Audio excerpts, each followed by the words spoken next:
Sejam muito bem-vindos ao segundo episódio do podcast da Liorsi Clinic. E hoje estou aqui com a convidada que é a doutora Maria José Freire, que é urologista e especialista em medicina sexual. E nós vamos ter aqui uma conversa muito interessante, né? Vamos falar aqui sobre todas essas questões da urologia, os medos e tudo o que acontece em termos da prevenção, da próstata, da mulher na urologia. E também pelo fato da doutora Maria José também ser uma mulher dentro dessa especialidade que também não é o usual, é muito mais frequente, é um ambiente muito masculino. Mas a gente tem aqui uma representante feminina, tá? Seja muito bem-vinda. Obrigada e antes de mais agradeço o convite para estar aqui presente. Muito bem.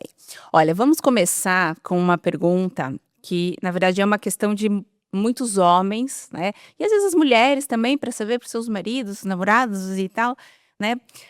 Quando que se começa aquele temido exame da próstata, né? Que tem, assim, muitos tabus em cima, muito medo, né? Os homens morrem de pavor de fazer esse exame. E outra coisa que eu queria te perguntar, claro, dizer quando que eles devem começar a se preocupar com isso e como é que é essa história de você como mulher no atendimento dos homens. Fala um pouquinho sobre isso pra gente. Sim, assim, em relação ao rastreio do cancro da próstata, se um doente não tiver qualquer tipo de sintomas, deve consultar um urologista para o rastreio do cancro da próstata por volta dos 50 anos ou aos 45, se tiver uma história familiar de cancro da próstata.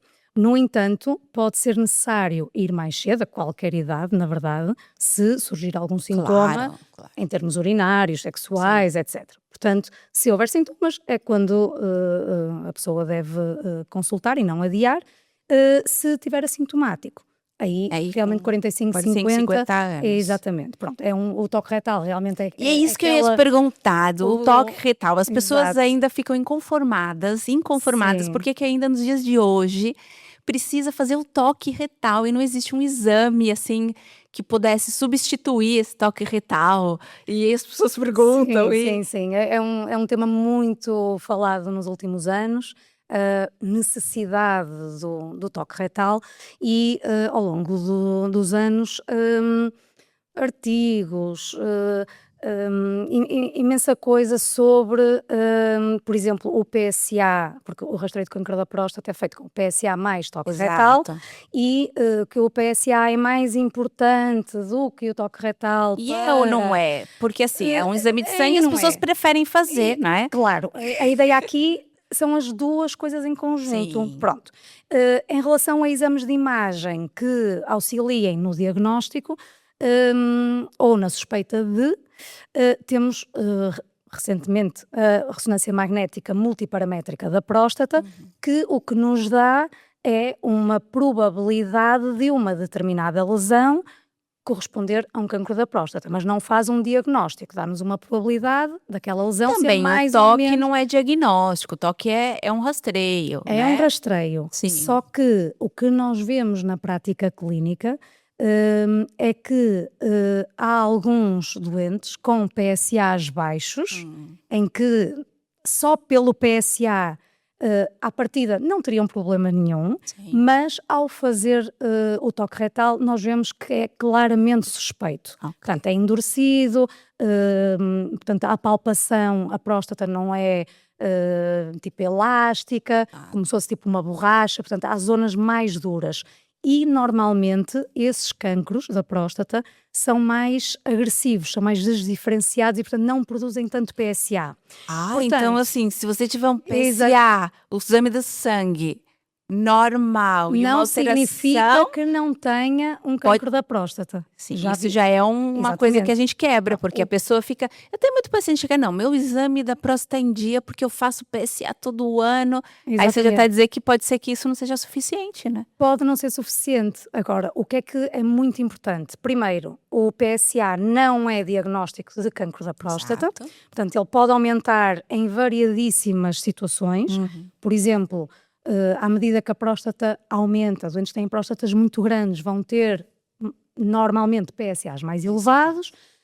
Quando temos uma prostatite, portanto uma inflamação, infecção da próstata, também há um pico de PSA. Se o doente for algo aliado, instrumentado, algo do género, até com as ejaculações pode haver um ligeiro aumento de PSA. Portanto, o PSA elevado pode também não significar que haja um cancro da próstata. Claro. Portanto, é um bocadinho difícil, não é? Então ele não é um exame mágico, não achar é um que exame eu mágico. estou com PSA em dia, tá Exatamente. tudo Portanto, ótimo. Essa é a primeira questão, que é o PSA não diagnostica um cancro da próstata. Sim.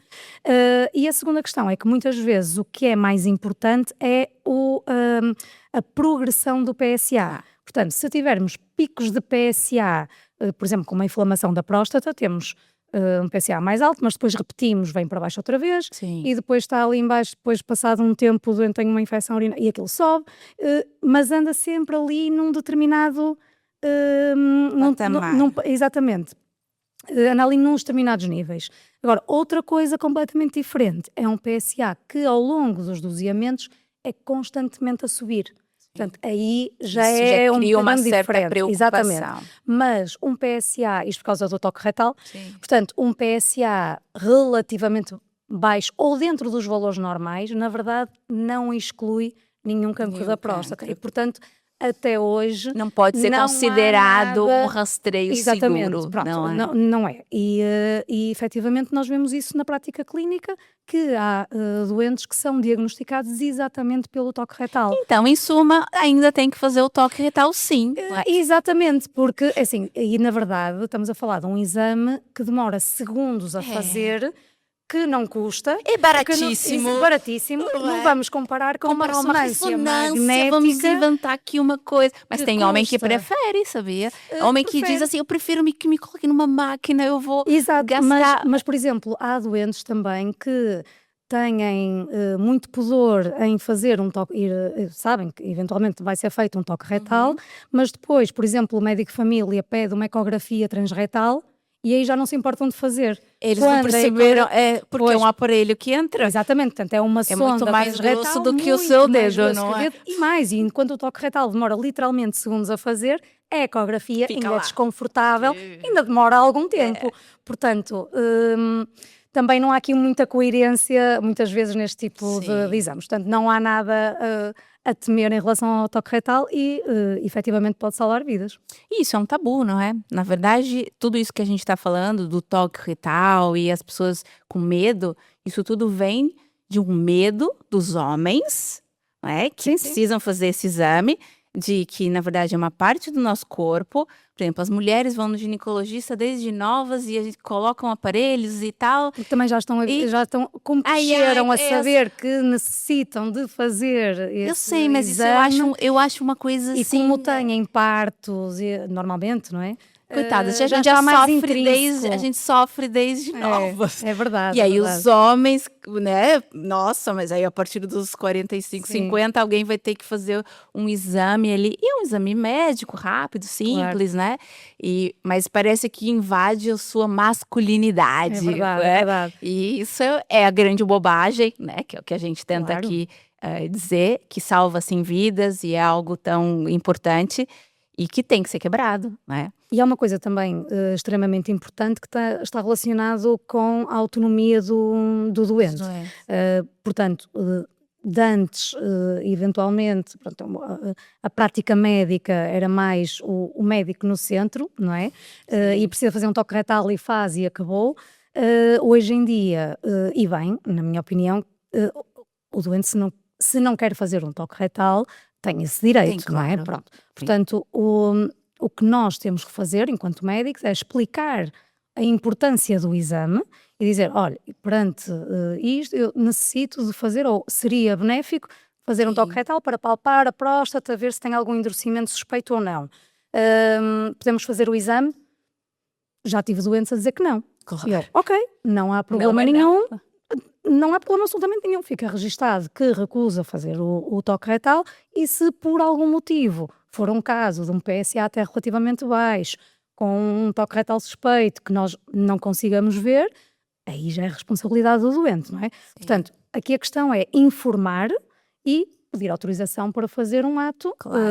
E a medicina tem mudado nesse sentido, eu acho que em vários aspectos, porque as pessoas também têm mais informação, isso é uma coisa, elas acabam tendo essa autonomia, entre aspas, né? Mas em função de ter muita informação, mas ao mesmo tempo também tem aquela autonomia de às vezes até escolher, né? Coisa que talvez antigamente era menos.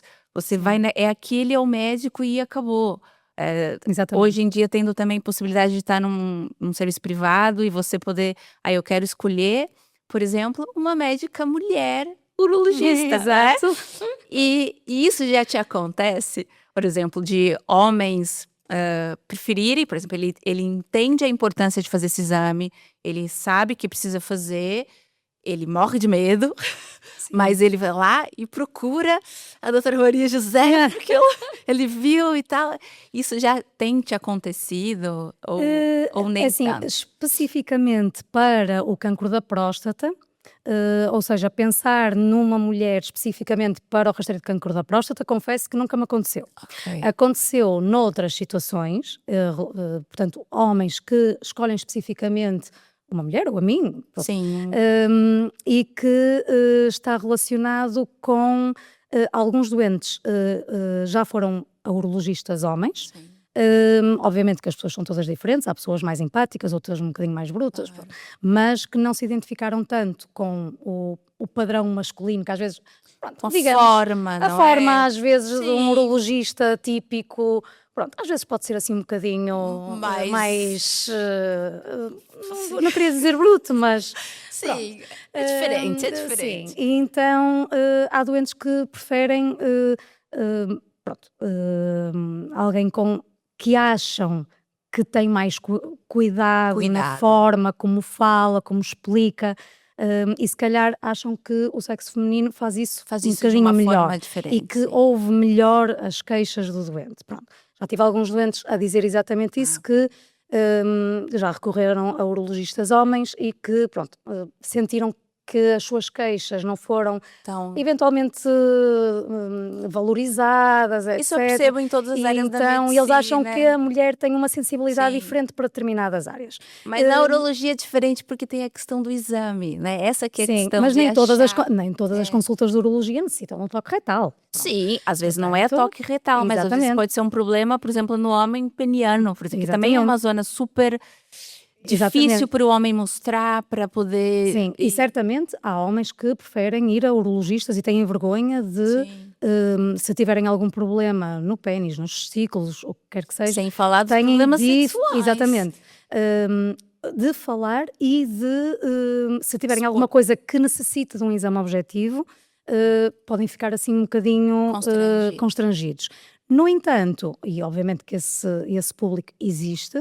No entanto, também é engraçado porque também tem o público oposto, que procura especificamente uma mulher. Porquê? Porque, e isto é engraçado, porque já tive, não foi só um ou dois a dizerem isto, porque às vezes eu pergunto, e é muito engraçado, porquê? Porque referem que ao serem observados por uma mulher na consulta, se eventualmente tiverem uma ereção, pelo estímulo, não é? Pelo exame, exatamente, o toque. Só o toque muitas vezes espoleta uma ereção sem a pessoa estar a pensar no que quer que seja. E, portanto, sentem-se mais à vontade, digamos assim, a ter uma ereção perante uma mulher do que se for um homem urologista a observá-los. Portanto, é engraçado que já me procuraram no sentido de... eu preciso que me observem, mas se eu por acaso tiver uma ereção com um homem, é uma vergonha. É uma vergonha. E pronto, isso está um bocadinho enraizado na cultura do homem, exatamente, macho, portanto, com aquele medo de que aquilo vai parecer uma questão sexual que não tem nada a ver. E depois, na verdade, nós fazemos o exame objetivo, não acontece absolutamente nada, é uma coisa super profissional, mas é na cabeça, no imaginário das pessoas, imaginam tudo o que pode acontecer e antecipam e pronto, e têm essa ansiedade em relação a esse momento, que depois o exame objetivo é relativamente rápido, nós conseguimos perceber rapidamente o que é que se Claro. passa e nem dá tempo de absolutamente nada, Sim, não é? Mas eles sentem-se mais confortáveis em relação a isso. Sim, é interessante. Então, outra questão que é muito frequente as pessoas acharem é que essa especialidade também só trata homens, né? Então é o urologista, né? É o médico de homens, assim como ginecologista é médico de mulheres. E isso não é verdade, né? Na Não. verdade, a urologia ela trata, né, do aparelho urinário e tem várias. E as mulheres também têm muitas queixas e muitos problemas que também são tratados pela urologia, não é? Sim, só que a urologia como está muito ligada à parte sexual masculina e os genitais masculinos, Sim. assumem que toda a especialidade é de homens isso. e não é, porque as mulheres, e ainda bem, também têm aparelho urinário. Também, Não é? não Também é? têm Temos, rins, ureteres, Temos. bexiga, Sim, uretra, exato. portanto, pavimento pélvico e, portanto, Tem muita sim, coisa aí. muita coisa, muita coisa. E, portanto, as mulheres, obviamente, que também são observadas pelo E urologista. quais são os problemas que mais afetam as mulheres que acabam chegando na sua consulta Sim, e que você percebe? sim, há 2 grandes grupos de doentes, que é, doentes com sintomas urinários, baixos, bexigas hiperativas, incontinências de esforço, infecções urinárias De de repetição, isso é repetição, frequente. muito, muito, muito frequente em várias, idades. Portanto, esses sintomas, são mais frequentes e, por exemplo, as cólicas renais, as pedras nos Dos rins, também. acontece de igual forma, Claro, tanto pronto, em homens homens, como mulheres, mulheres. pronto, e realmente é também bastante frequente.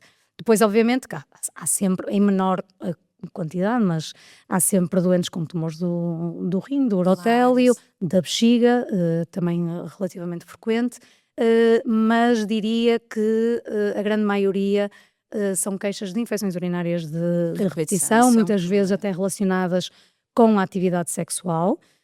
hum, Principalmente numa fase mais Jovem, das jovem, mulheres mais sim. novas.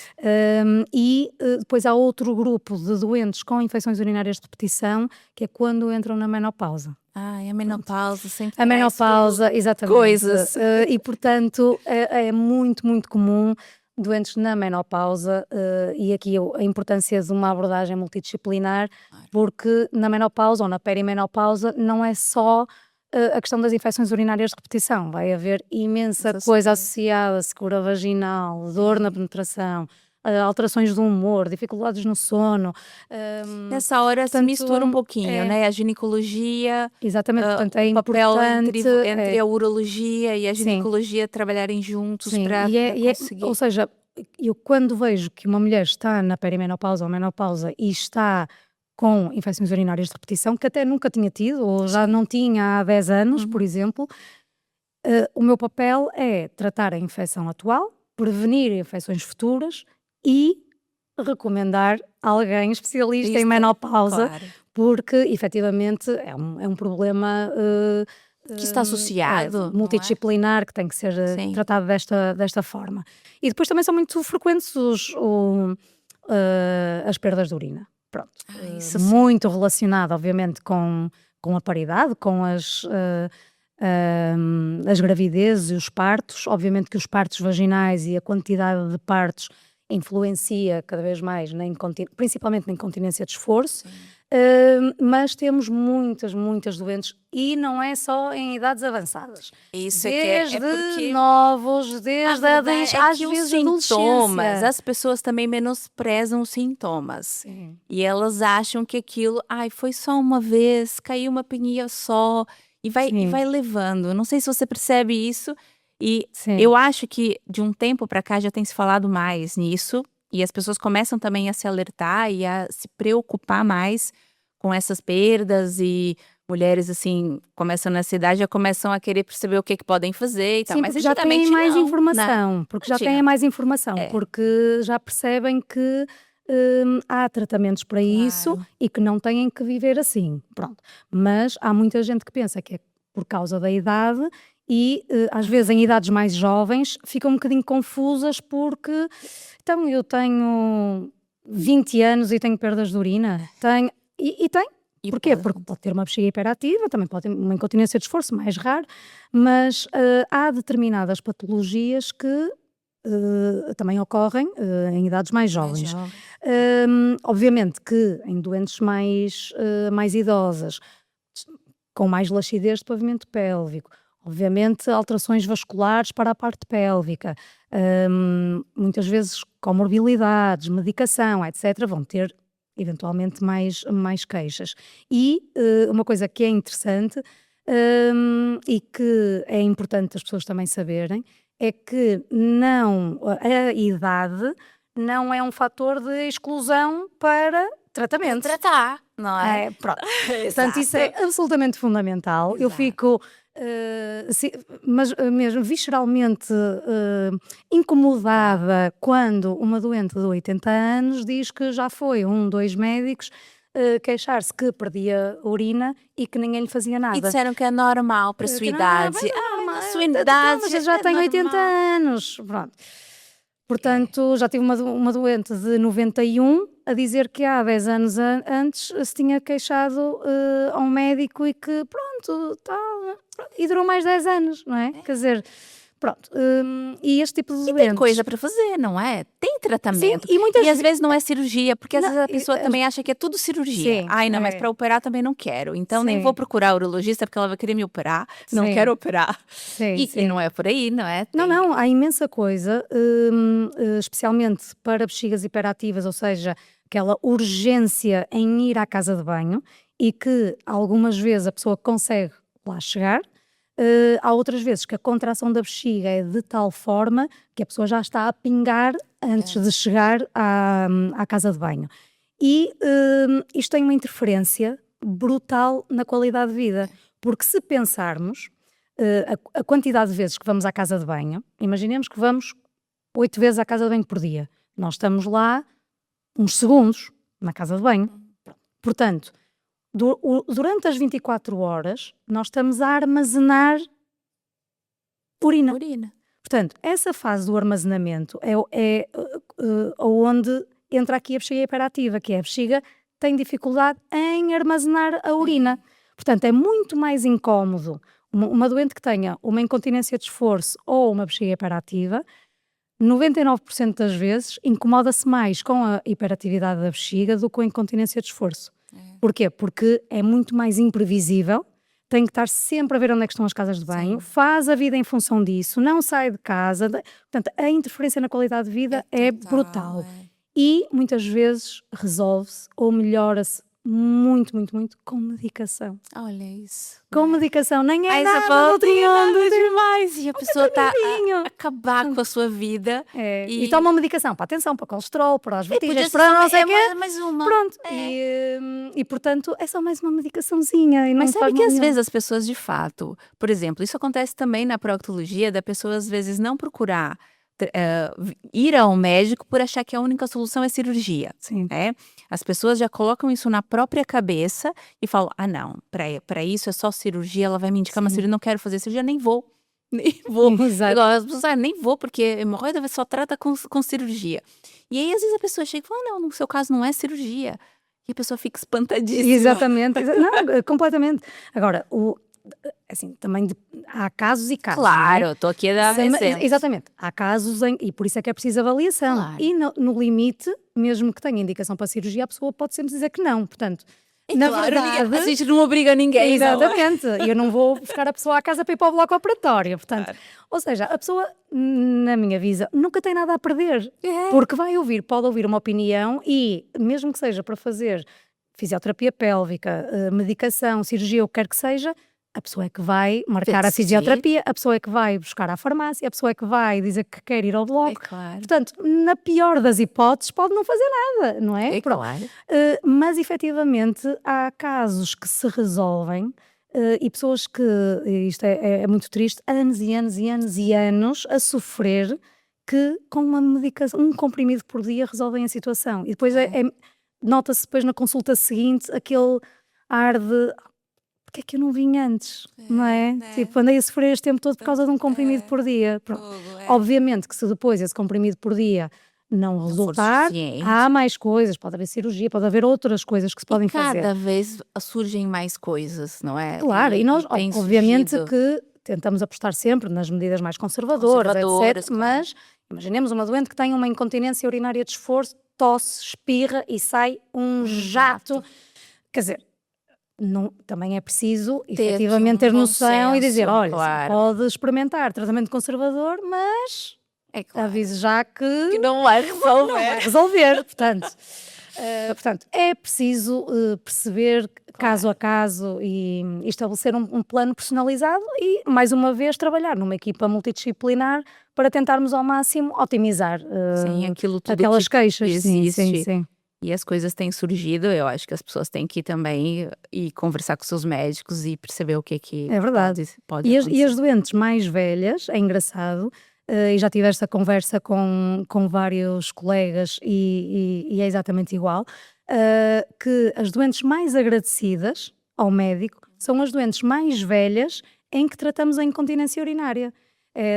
Pensam do género, alguém pegou em mim, alguém se preocupou, apesar de eu ter 85 anos. Então, é porque existe essa história de que parece que uma pessoa chega numa certa idade e acabou. E eu acho que enquanto a gente está vivo, a gente tem que cuidar da nossa saúde, né? Claro. Claro que vai ficando, e é natural que com o passar dos anos as coisas vão acontecendo, mas a gente tem que estar sempre ali, tem que buscar, né? Eu acho que isso é estar vivo, e não interessa se você tem 80, 90, se você é uma pessoa ativa, se você quer estar bem, eu acho que tem que procurar ajuda e procurar tratamento. Há muitas pessoas que, também não nos podemos esquecer que numa idade mais avançada, há muita depressão, também há muito isolamento, há doentes que era uma queixa frequente na consulta, que era, eu agora já nem vou tomar ao cafezinho, ao chazinho com as minhas amigas porque eu tenho medo de estar a cheirar a urina e não sei o quê. Portanto, já há um isolamento de base. E depois, isto ainda agrava mais. Muitas vezes doentes que querem fazer viagens, autocarros, excursões, etc. Não vão. Ficam prisioneiras da sua casa. Completamente. Por coisas que são simples até de resolver. Isso eu acho é um bocadinho triste. A pessoa vai morrendo aos poucos, não é? Isso é triste mesmo. Acho que isso enquanto as pessoas mais novas, apesar de necessitarem de serem tratadas, acabam por ter mais acesso à informação, conseguem-se desenrascar um bocadinho, se calhar melhor. Mas os doentes idosos, acho que ainda é mais difícil de fazer com que eles venham à consulta e, portanto, também é preciso que os filhos, os netos, os familiares também incentivem para que a pessoa e tragam. Não entre numa depressão e se entregue e tente procurar mesmo ajuda. Porque é mesmo uma questão de qualidade de vida e há medicamentos que são life-changing, completamente. Exatamente. Sim, a urologia ainda é um tabu. Ainda tem, porque é muito assunto relacionado com intimidade, sexualidade, mesmo a questão urinária leva as pessoas a não contar, simplesmente. Você tem uma perda, na verdade a primeira coisa que a pessoa pensa é, eu vou esperar para ver se isso desaparece, que não deve acontecer comigo, né?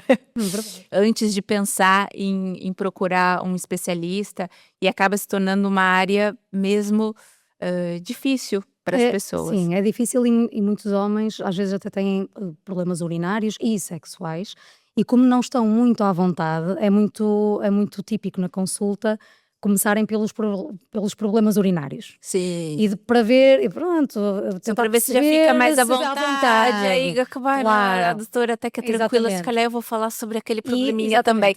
Exato. E a questão é que muitas vezes nem está relacionado se é homem, se é mulher, na consulta. O urologista, às vezes é o facto da pessoa colocar o doente à vontade e dar essa abertura para ele explicar as queixas. E depois o que acontece muito frequentemente, e que todos os médicos detestam, é que no final da consulta, já agora, eu também tenho uma disfunção erétil e isto aqui não está a funcionar bem. Sim. E nós, tipo, a morrer por dentro, não é? Nós, pronto, já podia ter dito. Já podia ter dito desde o início. Desde o início, que para nós, mas é engraçado porque isto é a nossa visão. Porque nós falamos nisto todos os dias, mas é super normal, mas para o doente não é. E portanto, eu compreendo perfeitamente que esse momento venha no final da consulta, o que, de alguma forma, também é bom no sentido que a pessoa se sentiu à vontade para falar sobre isso. E essa deveria ser a consulta ideal de urologia, que nem sempre acontece. Exatamente. Não, nem Às sempre vezes uma acontece. consulta muito rápida, onde aquilo tudo, a pessoa não se sente à vontade e não vai falar. Sim, o problema, o grande problema, eu acho que é geral, não é só na urologia, acho que é nas várias especialidades, que é não há tempo. Ou seja, o não há tempo na grande maioria das consultas de urologia, são consultas de 10 minutos, um quarto de hora. Quer dizer, não dá. Ninguém nesse ritmo de consulta consegue estar tranquilo para falar de problemas urinários, sexuais, etc. Doentes que se calhar tiveram anos para ir a uma consulta. Não é uma emergência, estou com dor de garganta, olha aqui que eu tenho... É preciso realmente ter ali algum tempo de consulta, e eu vejo isto mais nas disfunções sexuais e na dor pélvica crónica. Há muitos doentes com dor pélvica crónica, dor escrotal, perineal, etc., que querem explicar ao urologista o que sentem, e o urologista muitas vezes pensa, isto não é nada, já tenho os exames todos normais e não sei o quê, alta, sai. E portanto a pessoa, o que eu noto muito na consulta é que a pessoa não se sente ouvida e compreendida. E muitas vezes eu não faço absolutamente nada na consulta, estou a ouvir o doente, e no final de ele explicar as queixas, diz assim: eu nunca tive a oportunidade de dizer isto. Fui sempre tipo travado a meio ou falado por cima para me despachar, e eu nunca tive a oportunidade de dizer isto, uma coisa tão básica. Tão básica e tão importante. É verdade. E é uma coisa que eu também percebo na proctologia, porque precisa dar tempo para a pessoa te contar. E às vezes a pessoa até fala, nossa, mas essa médica, nossa, a doutora Maria José é tão boa, ela que descobriu aquilo. Falou, não, foi você que contou. Exato. E para mim, já me disseram para mim, nossa, mas nunca ninguém descobriu que eu tinha isso. Mas você já contou para algum médico? Pois. Não, a doutora é a primeira.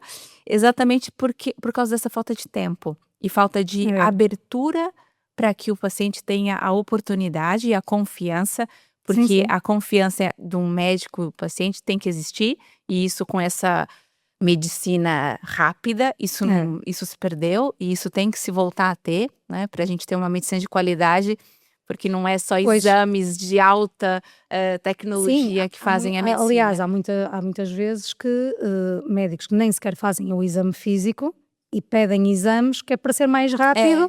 Quer dizer, isso a gente está a passar por cima da base da medicina, não é? Portanto, da parte clínica, isso é absolutamente óbvio. Agora, também há uma pressão exagerada nos profissionais de saúde para cumprir determinado número de doentes, especialmente no hospital público, mas em grandes hospitais privados também acontece a mesma coisa. Portanto, números, e portanto alguma coisa tem que ficar para trás. Muitas vezes eu quero acreditar que não é o desfecho final, portanto eu se peço um PSA, uma urocultura, uns exames, etc., e eu estou a fazer bem naqueles 10 minutos, mas o cuidado com o doente muitas vezes é diferente. Fica um pouquinho a desejar. É certo que em algumas consultas nós aos 5 minutos já sabemos o que é que o doente tem, já sabemos o que é para pedir, etc. Mas efetivamente esse cuidado, esse tempo é importante. O tempo às vezes é importante. Claro que quando temos centenas de doentes, e falo mesmo centenas de doentes em listas de espera, com cancros por diagnosticar. É uma pressão muito grande dos dois lados. Exatamente, se calhar um doente que até poderia ser visto mais uma ou outra vez, nós sabemos que há doentes mais graves do que aquele e temos que dar a vez ao outro, digamos assim. Pronto, num hospital público isso acontece muito e literalmente gestão de recursos. Pronto, mas efetivamente o que eu noto mais, não acho que faça nada de especial, mas às vezes o fazer alguma coisa de especial é simplesmente ouvir o doente. O que muita gente às vezes também não tem muita paciência e não é assim tão fácil quanto se julga. E portanto eu acho que isso é fundamental, é termos tempo para ouvir o doente. Sim, o tempo da consulta é muito importante. E isso eu acho que é uma coisa que vai fazer diferença, né? Faz toda a diferença depois do Sim, seu diagnóstico. e ter também uma equipa multidisciplinar. Por exemplo, na Liorsi, por exemplo, se eu quiser referenciar alguém para fisioterapia pélvica, para ginecologia, ou seja, esta parte é uma equipa, exatamente, porque depois a parte mais do pavimento pélvico está tudo relacionado. O pavimento pélvico está totalmente... Exatamente, é uma coisa que é difícil de tratar, exatamente porque requer várias especialidades. E, portanto, a ideia, efetivamente, destas clínicas, tanto a Liorsi como a Uro-Health, etc., nós tentamos trabalhar exatamente em equipa multidisciplinar.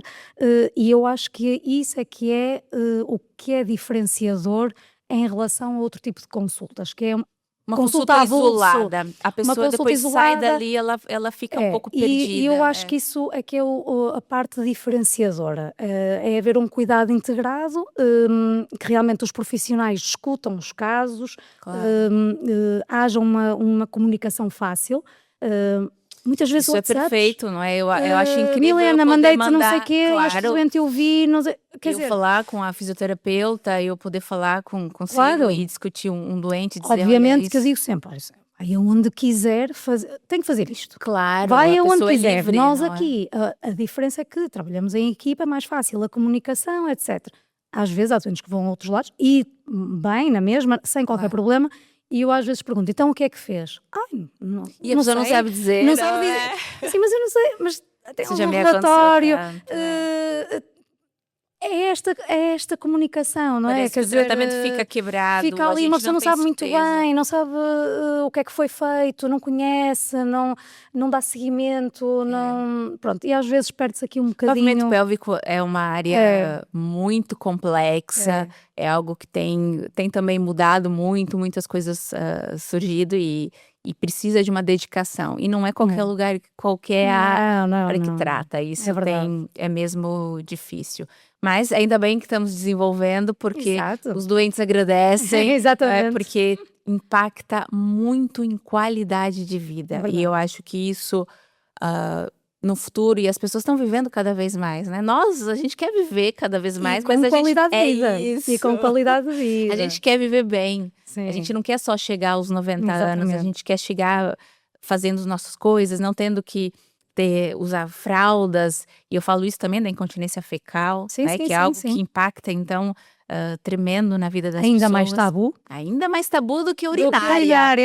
É verdade. E é terrível. E precisa, sim, de um tratamento e a gente precisa falar mais sobre isso, né? É engraçado, na incontinência fecal, ainda estive recentemente num congresso exatamente de pavimento pélvico e num tratamento, digamos, quase fim de linha, fim de linha, mas quando já algumas terapêuticas falharam, que é a neuromodulação sagrada para o tratamento das incontinências, bexigas hiperativas, etc.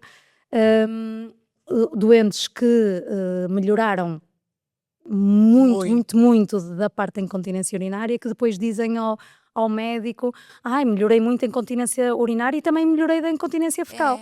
Que nunca tinham dito. E nem tinham avisado que tinham dito. Portanto, só quando estão melhores é que percebem que de fato era um problema. Exatamente.